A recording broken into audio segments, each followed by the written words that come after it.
Every week is an opportunity, and this one is all Ohio, baby. Welcome to Snap Judgments. It is Tuesday of Ohio Bobcats week in the Woody Hayes Athletic Center for the Buckeyes. Saturday, prime time. That game will be on Peacock. Forewarning, sign up if you haven't already. That is Jeremy Birmingham. I am Austin Ward, and we have heard from Ryan Day a lot of respect paid and shown to this week's opponent, the final non-conference game, if you can believe it. And to last week's opponent. Ryan Day made a point in the middle of his opening salvo, basically to say, hey, I went back and watched, and Grambling State played really hard, and we have a lot of respect for them. And, we talked about that after the game. It seemed like Grambling really wanted to give Ohio State a look, and I think that for the Buckeyes' benefit, you can actually gain more out of that game than you would have otherwise. And some of that is about individual players. Some of that is about, the schematics and the play calling and the overall picture of where Ohio State wants to be. I think that was, for me, like the one quote Ryan Day kind of went back to a couple times, like where this team is now is not where they're going to be. And whether that's because it's a race to improve or whether that's because improvement week is coming up or whatever it is, this is a head coach that seems to understand all the offseason focus being on Texas and getting that game out of the way and doing so with the win doesn't really mean anything for where this team's going to be in November. From that perspective, Ohio State needs to go out on Saturday night against Ohio and not mess around. Leave no doubt. I do think this was the most specific that Day has been in terms of detailing the way that August worked and how this phase of the season has been treated in some ways like training camp 2.0, as I called it last week, maybe too far, because Ohio's going to pose a test. They won a conference championship last year. Ryan Day said they're going to come in with their hair on fire. Parker Navarro can run around, Ohio's quarterback. There's going to be parts of that are going to be a test for Ohio State.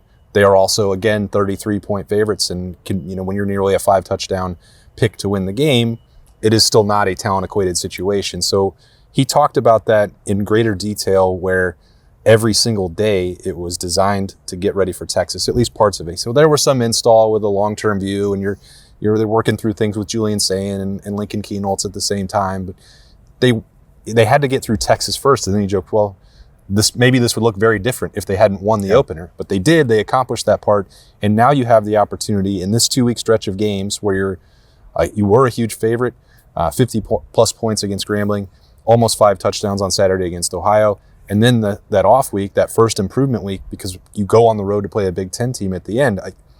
I always think it's interesting when we know and understand something is happening, the way August played out, and then after the fact, it's like, yeah, that was right. Yeah, but it's also because that first Big Ten road game of the season is not your traditional first Big Ten road game. It's going to a place that nobody on this team has ever played. Yeah. So you have to segment an opponent they never played. And you're getting fortunate to have that week off right before that, I think.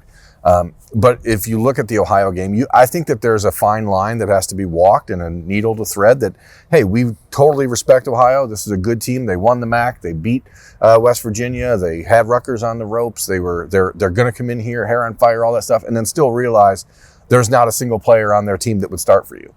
There's not a single player in their starting 22, or maybe there are, that would be in your two deep. It'd be hard to find. They had one 2 years ago. It'd be hard to find more than 1 or 2 players in the starting 22 for Ohio that would be in the Ohio State 2-deep. So Ryan Day's insistence on this idea that this is about Ohio State. It has nothing to do with who they're playing, is really kind of important, but also you can still respect your opponent, which he's certainly doing. Yeah, I mean, look, the reality is with the way that the portal windows work currently, and by the way, Ryan Day is not a fan at all of the proposal for the future to just have one window at the start of January when... Yeah, I think he would probably acknowledge that he would be okay with it if it was at the end of January. When he said he's not a fan of it being in January, I think the current path forward is nonsensical. Yeah. So anyway, that proposal's out there, and it seems like nationally it's got a lot of momentum behind it. I know I'm kind of getting aside from the point. Yeah, because there's 130 teams or 120 teams every year that aren't going to be in the playoff, and they don't care. But it also doesn't align with the financial calendar for the way that this thing... Anyway, that's beside the point. Whole nother ball of wax. If there had been somebody that fit the Will Kazmarek mold who was standing out in Athens and Ohio State made a move to get him, if that existed on their roster, they would already be in Columbus for Ohio. So to your point, they're a good team. they've had a great start to the year, but they're still not a talent equated situation here. No, it's a test. It's an elevation of the competition from a week ago, but it doesn't change the fact that Ohio State should be able to get some things worked out on Saturday.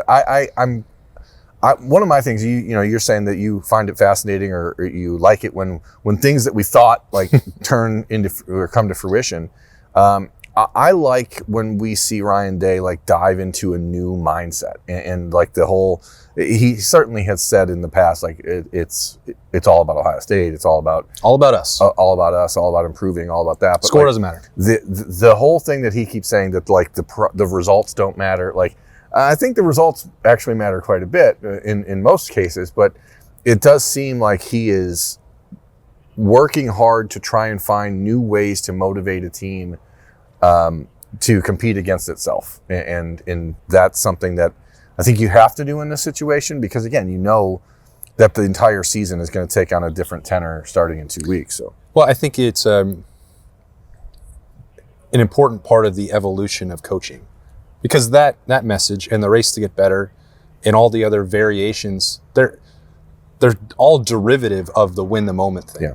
But if that was the only message that Ryan Day ever had, if that was the only way he conveyed the sense of urgency on a play-to-play and a process-based improvement plan, that would get tuned out immediately. It would just be a song you've heard a million times before and it fades into the background. I think that's an important thing, and we've sort of stopped having this conversation about he's a first-time head coach because now he's got the national championship, but that is still true. And even now you're into year 7. I think if he had leaned too hard on the culture is fight 4 to 6 A to B and win the moment, and that's the only way he ever delivered that, you would not have the attention, you would not have the weekly buy-in that we've seen from the Buckeyes. And in this version for 2025, we've only seen that 2 weeks. But I think beating Texas is significant all on its own. Yeah. The way that they played, the way that the starters attacked that first half against Grambling, I think is also indicative that they are listening to the coaching points. And well, it's the message it's what I said in here last week. Like, it doesn't matter who you're playing. If you get 10 snaps, you have to go as hard as you possibly can for those 10 snaps or you're in the wrong program.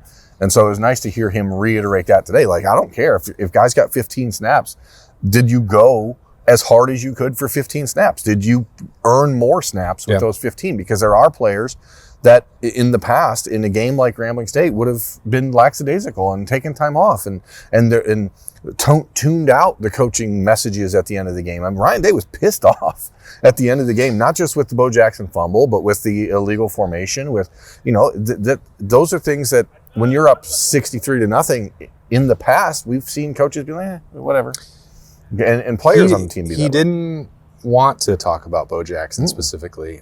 When you say he was pissed off, I think like that's still front of mind for him 3 days later because this is someone that Ohio State I think would very much like to be involved in the rushing attack. It's like he said specifically, and I think we'll probably talk about this more on Wednesday on the Stock Report.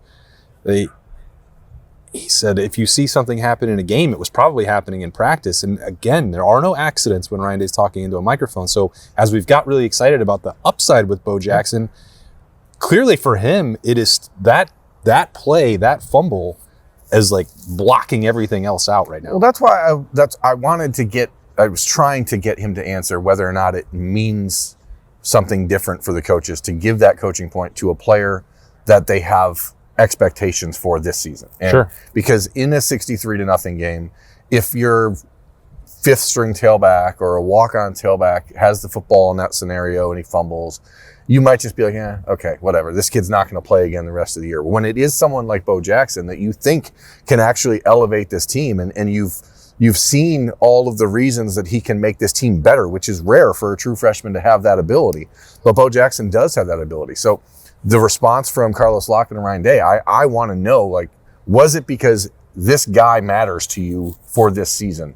Because I personally don't think it would have been the same quick hook if it had been the 6th string walk-on tailback in that situation. I refuse to believe that. Yeah, probably not. But, to your point, you don't expect the 6th string running back to go in there and help you beat Washington on the road or go against Illinois or Wisconsin when you have that stretch coming up in the next month. So I think that's relevant. I will probably be talking about that throughout this week and the opportunity that's in front of Bo Jackson. There should be one for Logan George. There is an injury update. He was not listed on the availability report for either of the first 2 games, but Logan George had not played in either one. Ryan Day said that the defensive end, the transfer from Idaho State, had a week of practice last week. They still didn't put him in the game. He has not logged his snap yet. He's expected to get a full week of practice this week, and that he would be able to play against Ohio. So that's... There were like Tuesday, Wednesdays in August when we were in here for media availability, we did not see him. Yeah. And so there was some like, what's going on there? So clearly there's been a lingering issue, but not something that puts him on the report, but also keeps him from playing. You know, that's the way it goes early in the year.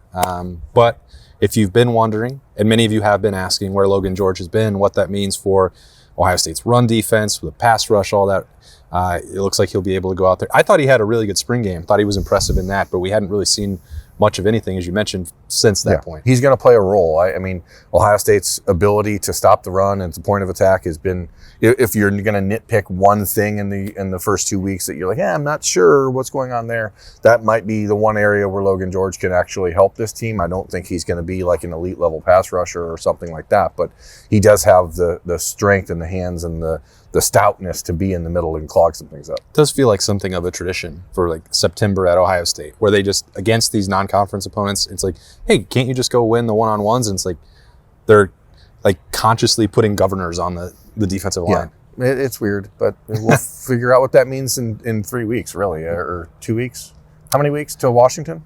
2.5 We weeks. will figure out some of it on Saturday. Ohio's going to be a good matchup. That's not going to be a 28-0 at the end of the first quarter. Although, you know what, I think about it.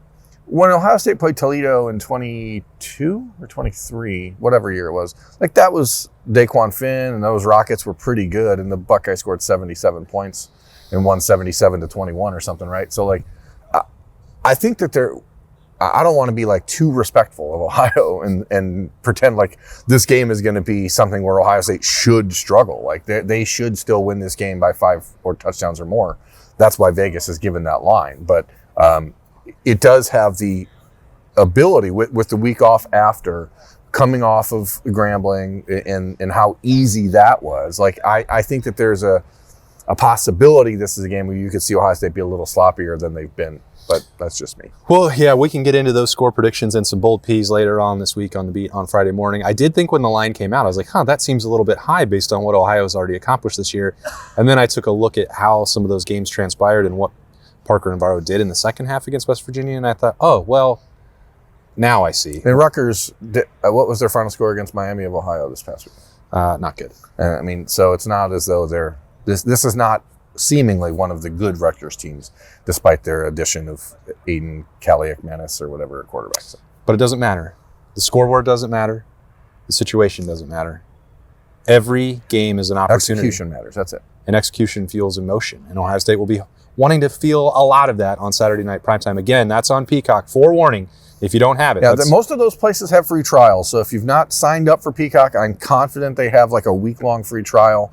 Probably a good time to do that, just so you can figure out how to locate it on your television. Also, they have the new show, The Paper. It's based in Toledo, Ohio. It's made from the same folks who made The Office. Have you watched it yet? Not yet, no. It's like weird. I don't know if it's funny or not.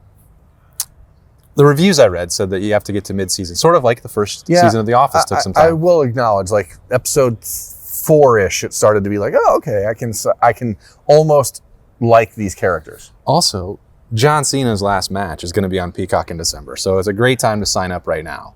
You're going to want to have that. Okay. Right? Okay. We'll be back on Wednesday morning with some stocks on the beat. That's Wednesday. We do it every Wednesday. It's going to be a lawless episode of Stock Watch. Oh, there's no rules. There's no regulations. This is buying stock overseas. We're tapping into financial markets around the world. We can do whatever we want on this episode of the Stock Watch. There are no which freshman or which offensive lineman. This is going to be whatever you want. Sounds like whatever you want. Sounds like Outback Steakhouse, baby. That's right. No rules, just right. These have been snap judgments, though. We'll be back on Wednesday morning, as mentioned on the beat. We'll be back Wednesday evening to hear from Ryan Day and a handful of Buckeyes again as they get ready for the Ohio Bobcats on Saturday night. That's prime time. That is on Peacock. He's Jeremy Birmingham. I'm Austin Ward. We'll talk to you tomorrow.